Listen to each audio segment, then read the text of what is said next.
The town of Red Mesa lay like a sunburnt scar against the horizon, its buildings squatting low beneath the weight of the desert sun. Dust curled through the streets, shimmering gold in the late afternoon heat. The only place where the dust dared not linger was the white porch of Sheriff Thomas Graves, the lawman everyone in 3 counties called the Iron Hand. His daughter, Eleanor Ellie Graves, had grown up in that house, surrounded by order and fear disguised as respect. To the townsfolk, her father was justice itself. The man who tamed outlaws, kept the Apaches at bay, and made Red Mesa a place where decent folk could sleep without fear. To Ellie, he was something far more complex, a figure both mighty and distant. His love, like his justice, conditional, measured, and cold. Every Sunday, the church bell would ring and the people would smile at her father as he rode by on his bay stallion. A man of God and law, the preacher would say. Ellie used to believe it too. She had to. Belief was the only thing that made sense of a life surrounded by whispered rumors and sudden disappearances. But lately, small things had begun to unsettle her. The way her father would burn letters before breakfast. The way his deputies would return from patrols with mud on their boots and silence on their tongues. And the way her father's safe, a heavy iron chest in his study, always seemed to bear new scratches, as though it were opened in haste during the dead of night. One evening, when the sky had cooled into lavender and the cicadas had begun their endless song, Ellie entered the study to tidy her father's papers. He had left for a late meeting at the saloon and the house was still. The room smelled faintly of whiskey and gun oil. She dusted the shelf above the desk and then paused. A single book lay out of place. A leather-bound ledger, thick and worn, its spine cracked. Her father was meticulous. He never left anything askew. She hesitated, her fingers trembling, then opened it. At first it looked like an inventory. Names, dates, numbers. But the further she read, the colder her hands became. The names weren't of traders or ranchers, that they were Apache names. Men, women, children, each one marked with a small red cross. Beside them were notes in her father's sharp handwriting. Confiscated land. Silenced. No survivors. Beneath one entry, dated 3 years prior, was a phrase that froze her blood. Chiricahua dealt with. Graves now secure. She felt the world tilt beneath her feet.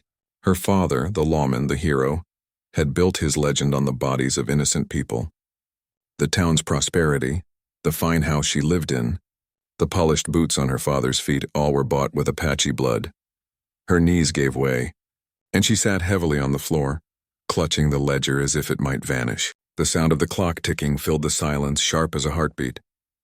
In that moment, everything she had ever known, her father's pride, her own safety, her very name, became a lie. When the front door creaked open, she nearly dropped the book. Her father's heavy boots echoed in the hall. Thinking fast, she slipped the ledger beneath her shawl and rose. He entered, tall and broad-shouldered, eyes sharp as a hawk's. "Still awake, Ellie?" he asked, his voice calm but edged. "Yes, father," she said, forcing a smile. "Just tidying your things." He studied her for a moment too long. Then, with a grunt, he removed his gun belt and poured himself a drink. That night, Ellie lay awake staring at the ceiling. The ledger was hidden beneath the floorboards of her room, but the truth inside it burned in her mind like wildfire. She thought of the Apache children she'd seen in chains outside the jail, their eyes hollow with grief. She thought of the townsfolk who praised her father, never questioning why the land around them grew richer while others vanished. By dawn, one thing had become clear. Her father's justice was built on crimes too great to stay buried. And whether it damned her or saved her, the truth had to be spoken. That was the moment Ellie Graves stopped being the sheriff's daughter and began her journey toward the truth that would change Red Mesa forever. The Fort Mason outpost lay 2 miles north of Red Mesa, built like a scar against the wilderness.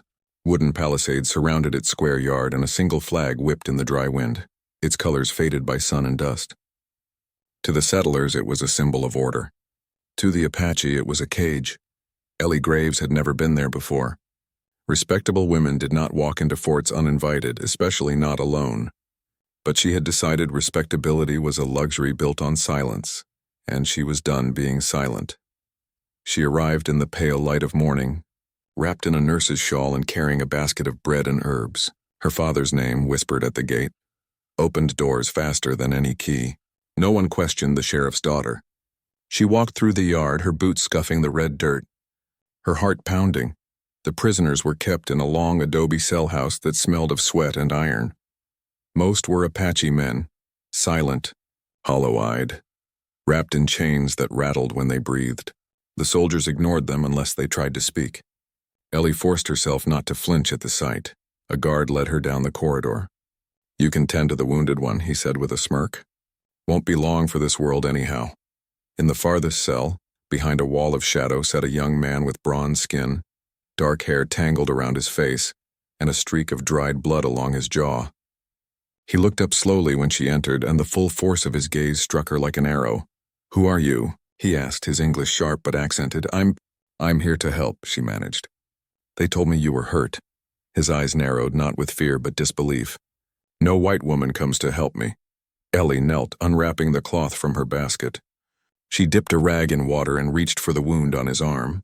He did not pull away, though his muscles tightened like coiled steel. As she worked, she saw the scars on his wrists, marks of old bindings long before this prison. "What is your name?" she asked softly. He hesitated. "Dakota," she nodded. "They said you attacked settlers."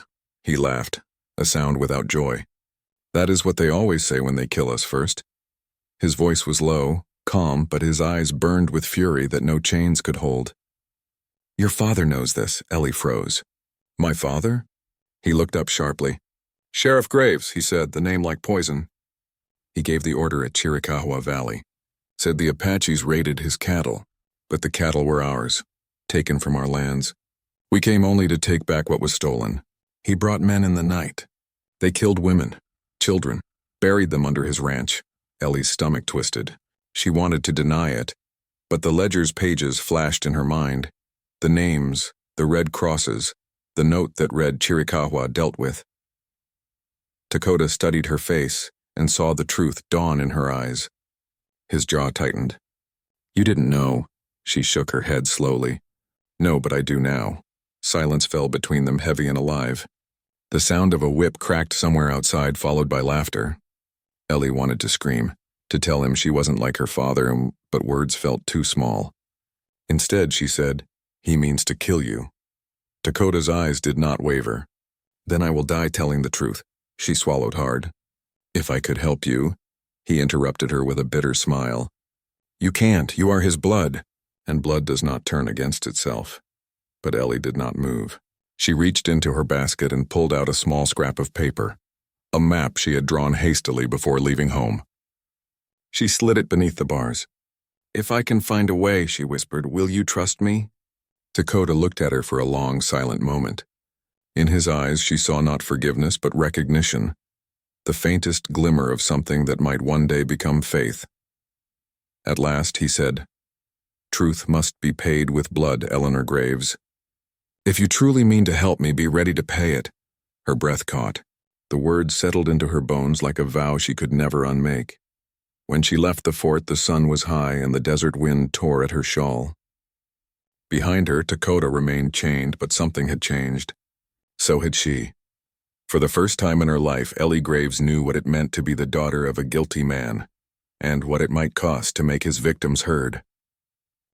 The wind off Red Mesa Ridge carried the faint scent of sage and gunpowder, stirring the curtains of the Graves house as the sun fell behind the distant cliffs.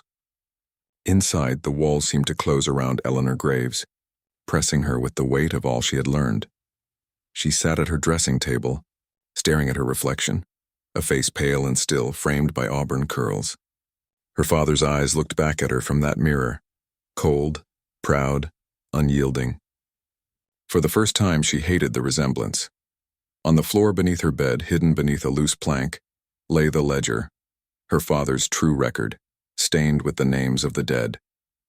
Every time she tried to sleep, she could almost hear it whispering. The names.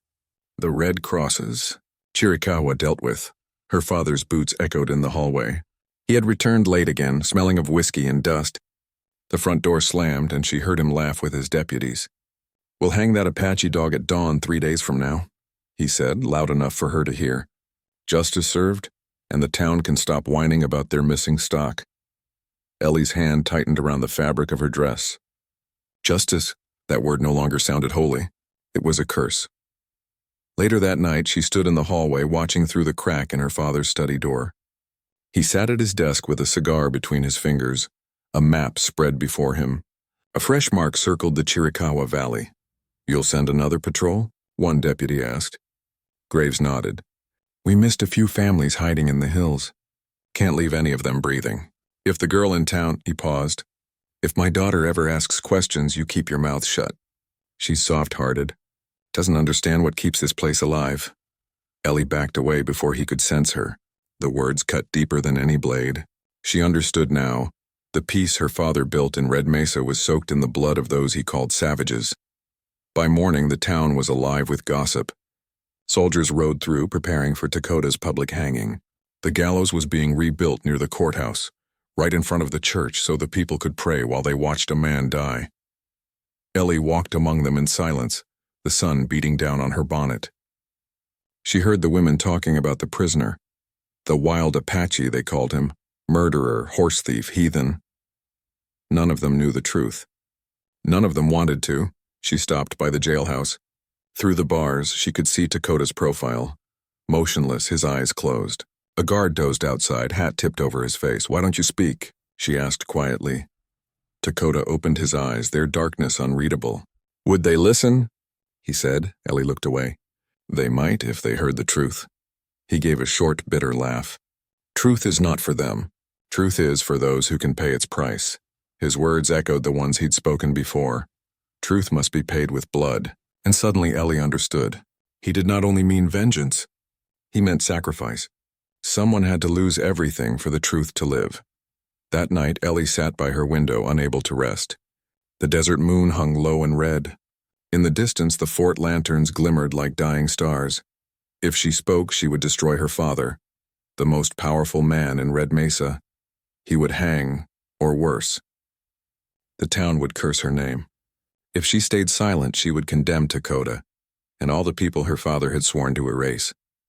Her heart split between two impossible paths: love for the man who raised her, and justice for those he had slaughtered. As the clock struck midnight, she rose and lit a lamp. She opened the floorboard and took out the ledger. The paper trembled in her hands. Her father's handwriting danced like fire across the pages. Every word a confession, every red cross a ghost. She closed the book slowly. Her decision settled like steel in her chest. She would not be silent. But she also knew this truth, once spoken, could not be undone. She looked out the window toward the hills, where the moon cast silver light over the desert. Somewhere out there, Dakota waited in chains for dawn, and Ellie Graves, the sheriff's daughter, understood at last. Silence was the sin that made evil eternal. She blew out the lamp, tucked the ledger beneath her arm, and whispered to the darkness, "Forgive me, Father, but I cannot be your daughter any longer." The night Red Mesa slept beneath a moon as pale as bone, Eleanor Graves did not. She moved like a ghost through her father's house, the floorboards creaking beneath her careful steps. Every shadow seemed to whisper his name. Every flicker of light felt like an accusation. The ledger, the book that condemned him, was tied in cloth and hidden against her chest. Each breath reminded her of its weight. Each step reminded her that she was about to betray her own blood. Outside, the wind howled across the desert plains, rattling the windows. It sounded almost like the cries of the souls whose names filled the ledger. She didn't dare think too long on that. She had work to do before dawn. Her father had ordered that the Apache prisoner, Dakota, be executed at sunrise. The gallows already waited behind the courthouse, its beams polished and new. She could still hear the echo of his laughter at supper when he'd said to his deputies, "A man who kills lawmen gets no mercy. The crowd will thank me for this, but Dakota hadn't killed any lawmen. Her father had." Ellie slipped her shawl over her shoulders and left through the back door. The street was empty, save for a drunk snoring on the church steps. The stars glittered like cold fire above the desert. She clutched the small ring of jail keys she'd taken from her father's desk drawer, the metal biting into her palm. The jailhouse sat in the center of town, square, solid, and silent. The deputy on duty was asleep, boots propped on the table, hat over his eyes. Ellie's heart pounded as she stepped through the door. Dakota sat in his cell, chains glinting faintly in the lamplight. When he saw her, he rose to his feet. "You?" he said, voice low, uncertain. "Why have you come?" "To free you," she whispered, glancing toward the sleeping guard. He stared at her for a long, still moment as if trying to see through her. Then he stepped closer to the bars. "Why?" "Because my father means to kill you for his own crimes," she said, her voice trembling but steady. "And because I cannot live knowing the truth and doing nothing." She slipped the key into the lock. It turned with a soft click, a sound small enough to change the world. The door swung open. Dakota stepped out, but he did not move toward the exit. "You understand what this means?" he asked. "If I walk free, your father will burn this town to ash looking for me. He will not be safe. I was never safe," she said quietly. "I just didn't know it." He regarded her, this fragile white woman in her nightdress and shawl, and something like respect flickered in his eyes. "Then you are braver than most of your kind." Ellie reached into her satchel and drew out the wrapped ledger. "Take this. It's proof of what he's done. The names of the dead, the land he stole, the orders he gave." Dakota's expression darkened.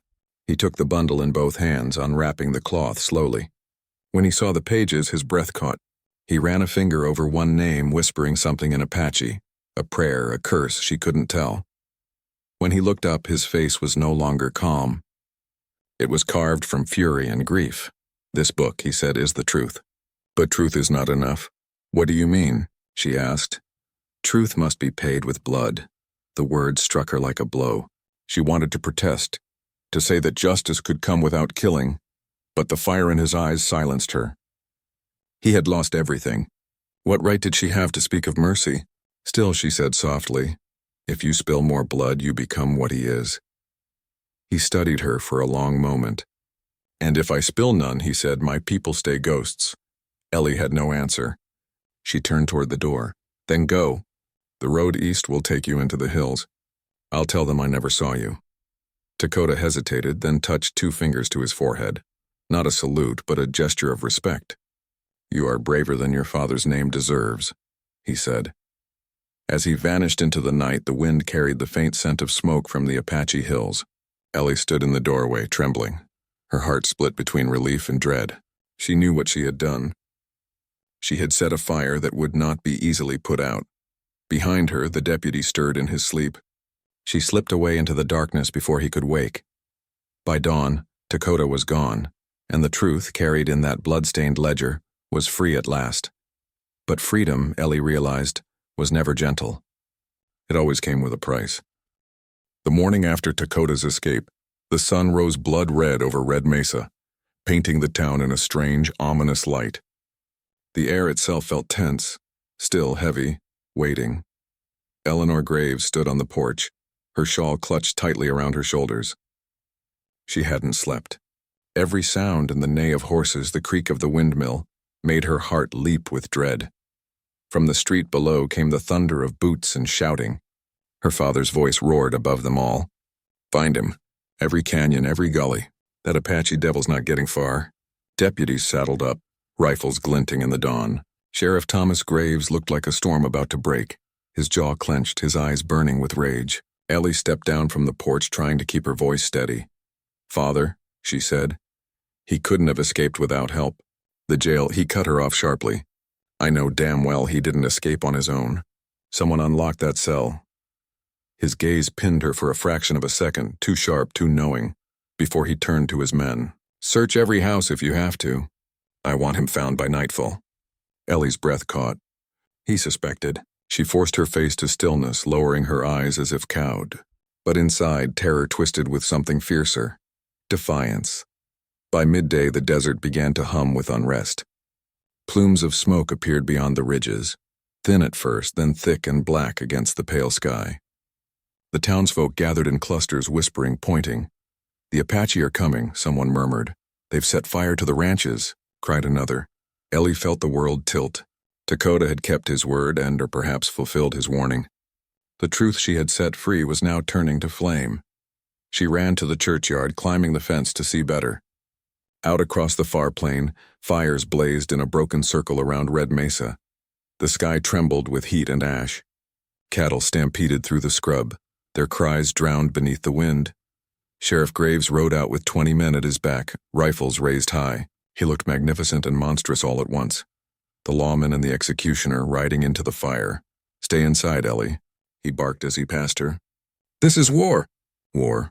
The word struck her like a hammer. She had freed one man, but the cost was burning across the horizon. That evening, Red Mesa filled with smoke. Refugees stumbled into town.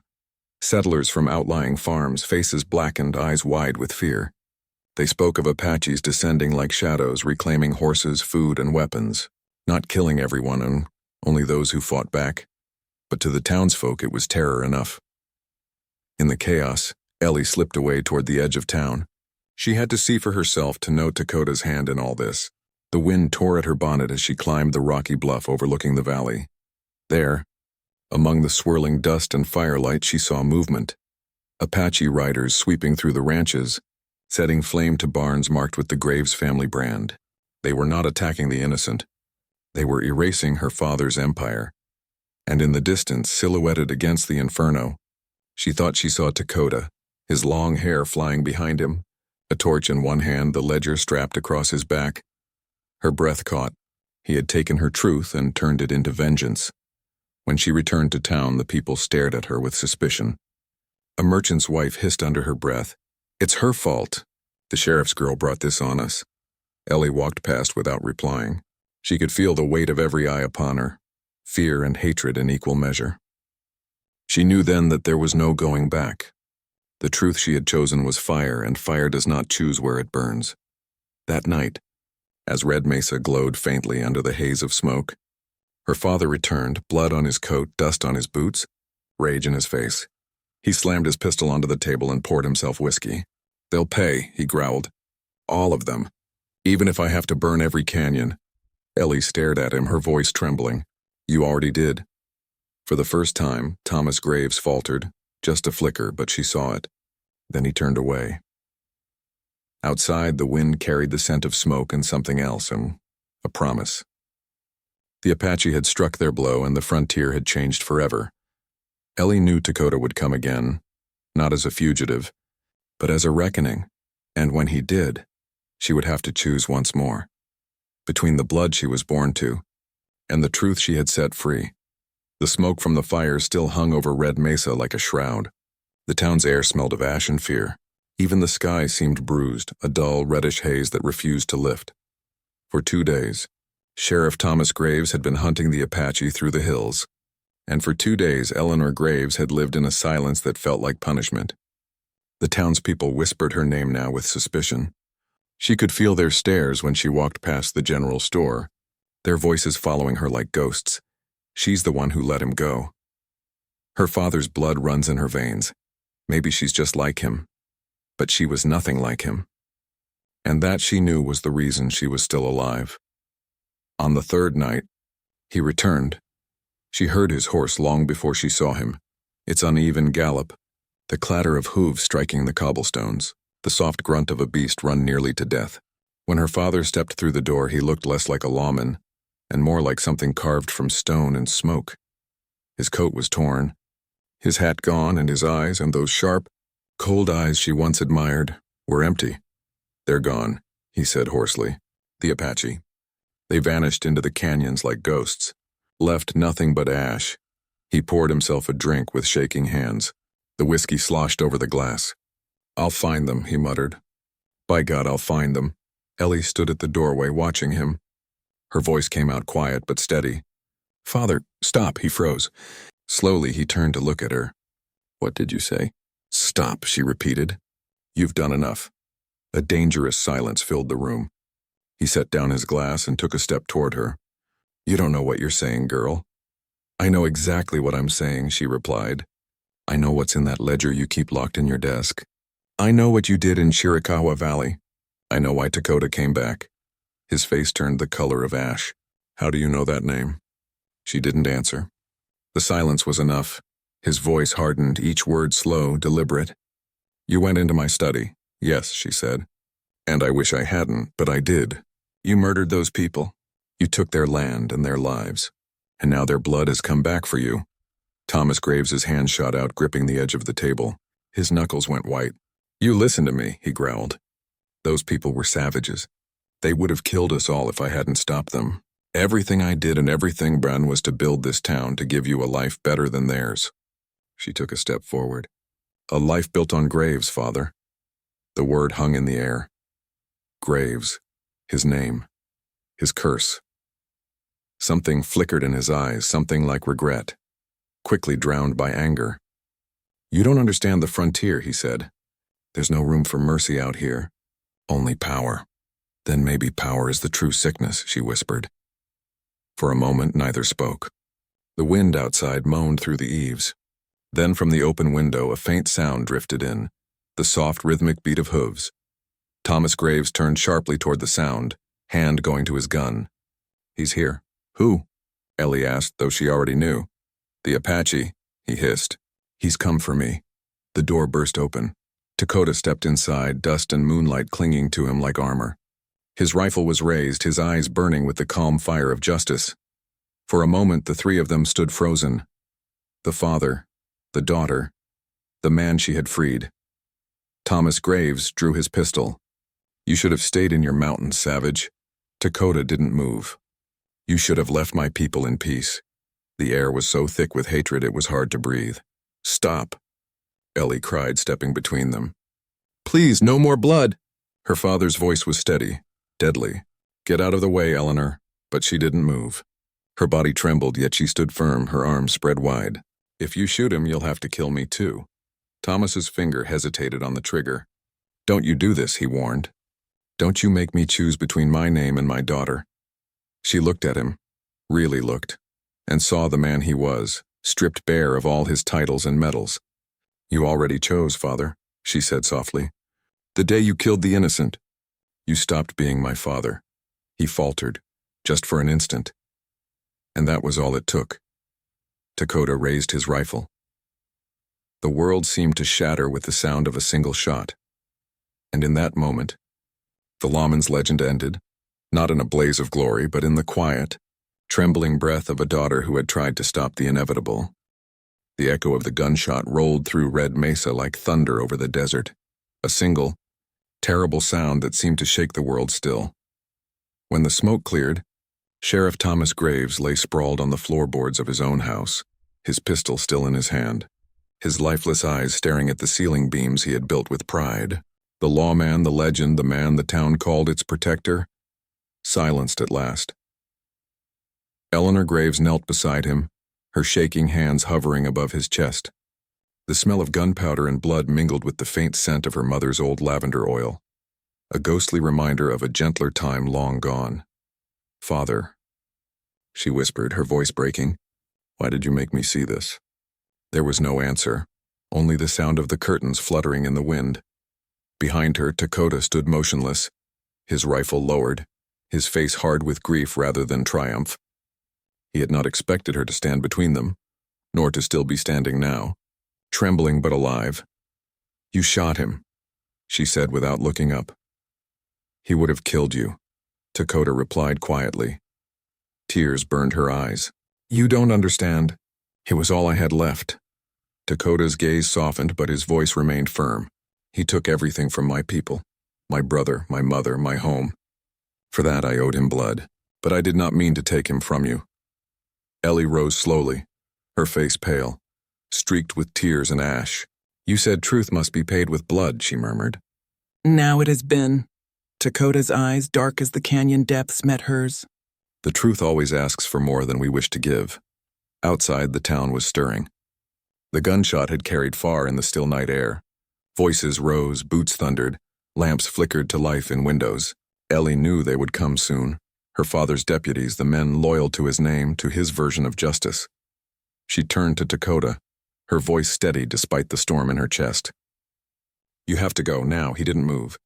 They will say you killed him." "I know." He studied her face. The daughter of his enemy, the woman who had freed him, who now stood between vengeance and ruin. "And yet you protect me." "Because the truth deserves to live," she said, her voice trembling. "Even if I don't." She took his hand, rough, scarred, warm, and pressed the blood-stained ledger into it. "Take this," she said. "It's proof." "My father's handwriting." "The names, the orders?" Give it to someone who can make it mean something. Dakota looked down at the ledger, the weight of 100 ghosts pressed between its pages. This book is your father's sin, he said. No, she whispered. It's my redemption. He hesitated, then nodded once. I will carry it. For both of us. A noise outside, shouts, boots, the click of rifles. Ellie pushed him toward the back door. Go through the canyon. Take the trail behind the windmill. It leads to the old quarry. You'll lose them there. He paused in the doorway. They will come for you, Eleanor Graves. What will you tell them? She looked back at her father's body, her heart breaking. I'll tell them the truth, she said, and let them decide what it's worth. For a long moment, Dakota looked at her, not with hatred, but with the deep sorrow of a man who understood sacrifice too well. Then he slipped into the darkness, silent as the desert wind. When the deputies burst into the house minutes later, they found her kneeling beside the sheriff's corpse, her dress soaked in blood, her hands steady. What happened? One of them demanded. Who did this? She looked up, her eyes distant and hollow. Justice, she said softly. Justice did this. They didn't understand. How could they? They dragged her away as the sun began to rise over the desert, pale, cold, and merciless. Behind them, the wind crept through the open door, lifting the sheriff's badge from the floor. It rolled once, twice, and came to rest beside the dark pool spreading beneath his body. The law of Red Mesa had fallen, and in its place, the first fragile light of truth began to flicker. The morning sun rose red over Red Mesa, as if the desert itself had bled in the night. The whole town buzzed with whispers, their voices thick with confusion and fear. Sheriff Thomas Graves was dead, and his daughter, the quiet, kind, well-bred Eleanor Graves, was in chains. The men who had once tipped their hats to her now stared as she was marched down Main Street. Wrists bound, her white dress spattered with her father's blood. Some spat as she passed. Others turned away uneasy. But one thing united them all. None dared to meet her eyes for long. She held her head high anyway. Because even though she had lost everything, her father, her name, her home, she still had the truth. They locked her in the same stone cell where Dakota had been kept just days before. The irony wasn't lost on her. She sat on the same cot, traced the same carvings he had scratched into the wall, the outline of a sun, a bird, and a river. Symbols of freedom, of endurance. When the deputy slammed the door shut, she whispered into the dimness. He made it out. He must have. Somewhere, she hoped, Dakota still rode free, carrying her father's ledger, carrying the proof that could cleanse both their souls. The town didn't know what to do with her. Half demanded her hanging for treason. She killed the sheriff, they shouted. The other half whispered doubts. Maybe the sheriff wasn't who we thought. Judge Mallory, a broad man with eyes like cloudy glass, came to see her 2 days later. He leaned against the bars, studying her like one studies a riddle that shouldn't exist. Miss Graves, he said, the people need an explanation. They need to know what happened that night. Eleanor met his gaze calmly. You want the truth, Judge? Then be prepared to bleed for it, he frowned. I'm not here for riddles, girl. She stood, chains clinking softly. My father murdered families, Apache families, to steal their land. He built this town on bones and lies. The man you all worshipped was a killer. The judge's face hardened. You expect me to believe that? I don't expect anything, she said. But I can prove it. There's a ledger in his handwriting, his seal, everything. His voice dropped. And where is this ledger? She hesitated. Dakota's face flashed before her mind. His promise to carry the truth. Somewhere safe, she said finally. The judge studied her for a long moment. Then he sighed. You've caused quite a storm, Miss Graves. But if what you say is true, then perhaps Red Mesa has been worshipping the wrong man. As he turned to leave, she said quietly, we all have.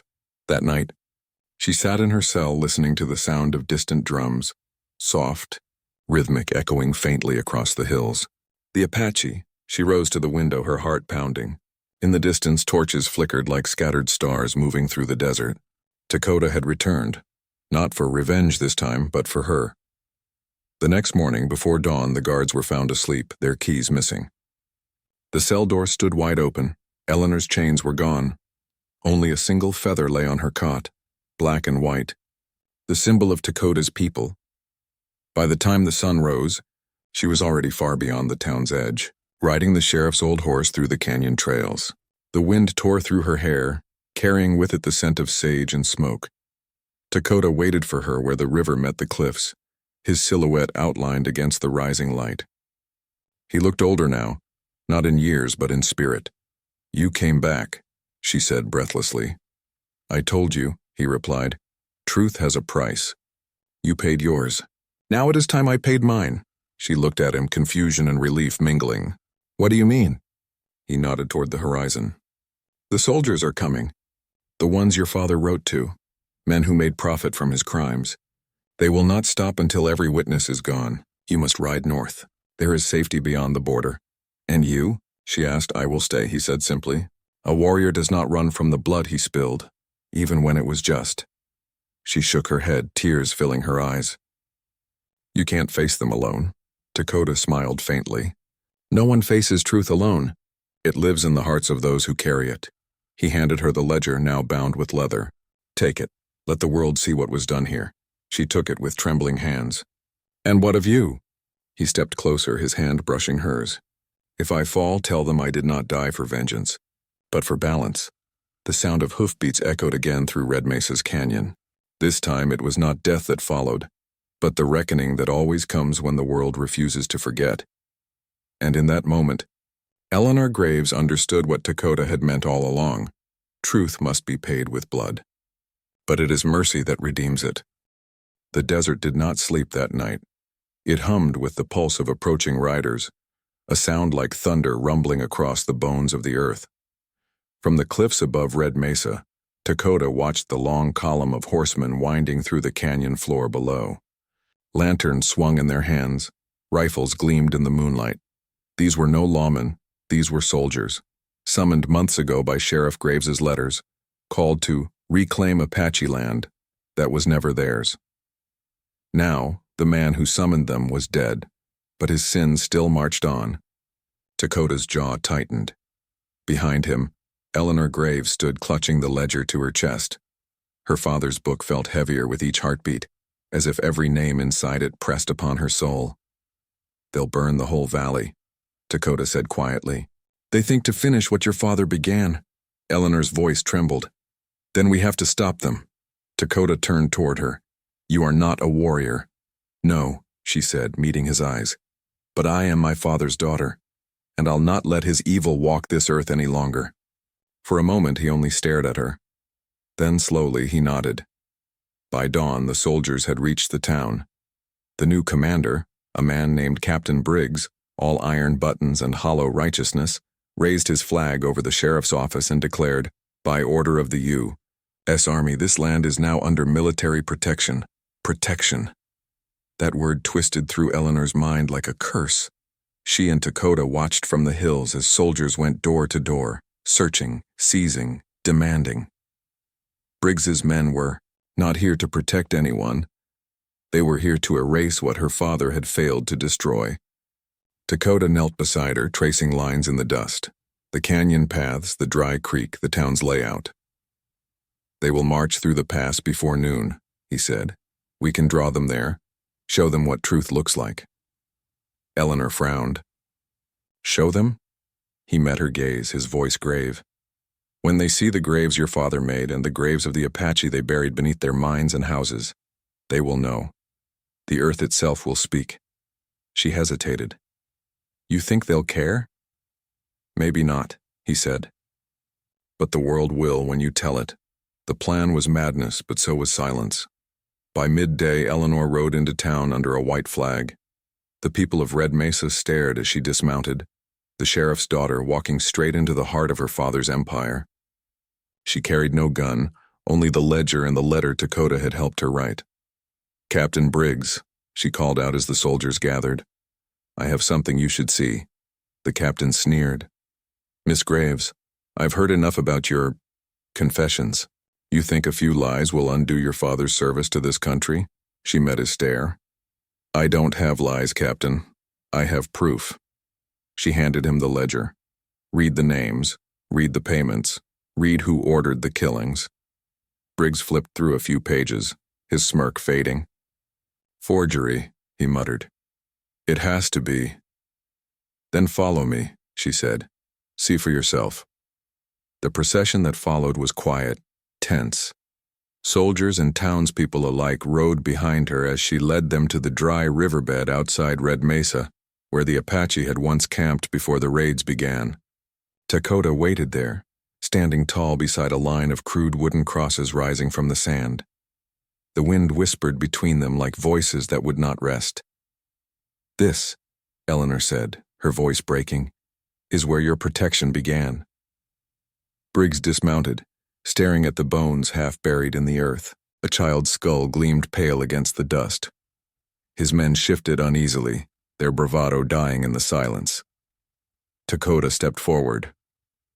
"These are my people," he said, his voice deep and steady. "This is what your law built. Do you still call it justice?" No one answered. Briggs's jaw worked soundlessly. Then he turned on his heel and barked, "Bury them properly, all of them." By sunset, the town was silent again, the soldiers subdued, the people shamed. Eleanor stood beside Dakota as the last grave was filled. "What happens now?" she asked softly. Dakota looked toward the horizon. Now the land remembers, and memory is stronger than power. Eleanor nodded, tears tracing her dust-streaked cheeks. "And me?" "You carry the truth," he said. "That is the heaviest weapon of all." As night fell, the stars shimmered above Red Mesa, the same stars that had watched blood spill and truth rise. And in their light, Eleanor finally understood. Her father had ruled by fear, but she would rebuild by truth. Even if that truth had been paid for in blood. The dawn came soft and silver over Red Mesa, washing the desert in quiet light. The fires had burned out, the smoke had drifted away.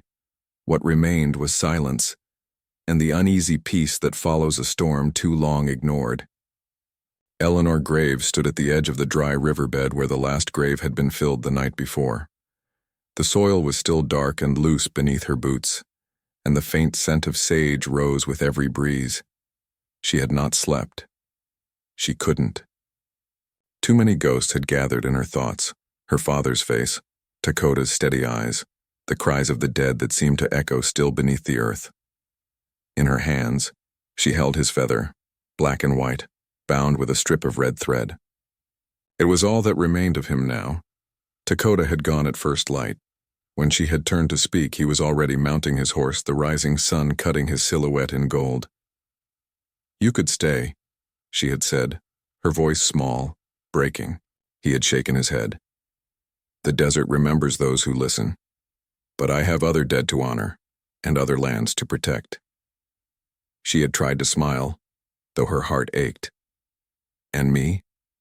He had paused, looking at her for a long, wordless moment. Then he'd said, "You are the bridge now, between what was taken and what must be healed." Then he had ridden away into the horizon, leaving her with the book, the truth, and the feather. Now, as the sun rose higher, she whispered to the wind, "Then I'll build that bridge, Dakota. I promise." That afternoon, Red Mesa gathered in the square, for the first time not to watch a hanging or hear a sermon, but to listen. Judge Mallory stood before the townspeople, the sheriff's badge resting on a table beside him. His voice trembled as he read from the ledger Eleanor had given him, her father's handwriting exposed for all to hear. Names, dates, payments, orders, every word a wound, every entry a ghost dragged into the light. The townspeople listened in stunned silence. Some wept, others simply stood with their hats in their hands, staring at the ground. When the judge finished, he turned to Eleanor. "You've torn open something deep, Miss Graves. There'll be no easy healing." She nodded. "Healing never is easy, Your Honor. But lies are worse." The next weeks passed like a slow turning of seasons. The soldiers left, their flags lowered, their shame too heavy to bear. The mines were abandoned. The Apache graves were fenced, blessed and marked with cedar crosses carved by both settlers and native hands. Eleanor worked among them every day, planting wildflowers, cleaning stones, writing letters to distant families whose names she found in the ledger. Some townsfolk still spat when they passed her. Others brought her food or water or quiet thanks whispered too softly for others to hear. She asked for none of it. She wanted only to make things right, as much as a single woman could, and every evening when the sun sank behind the red cliffs, she would walk to the ridge where Dakota had last stood. There she would press the feather between her palms and speak into the wind, telling him of what had changed and what had not. One night as the first stars appeared, she saw a shape far off across the plain, a rider, outlined against the moonlight. He didn't come closer. He didn't need to. She felt the peace of recognition of promises kept. She raised the feather to her heart and smiled through her tears. Months later, people began to call the town something new. New Mesa. The old name, they said, carried too much blood. And though they tried to erase the past, one story remained, of a young woman who defied her father's crimes, and the Apache warrior who taught her that truth, though it burns, is the only thing that can cleanse the soul. Years on, when travelers passed through, they would stop at the ridge above the town. There, carved into a single stone, were words in two tongues, English and Apache, carved side by side.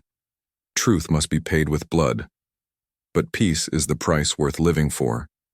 And beneath those words, half buried in the earth, a black and white feather danced forever in the wind.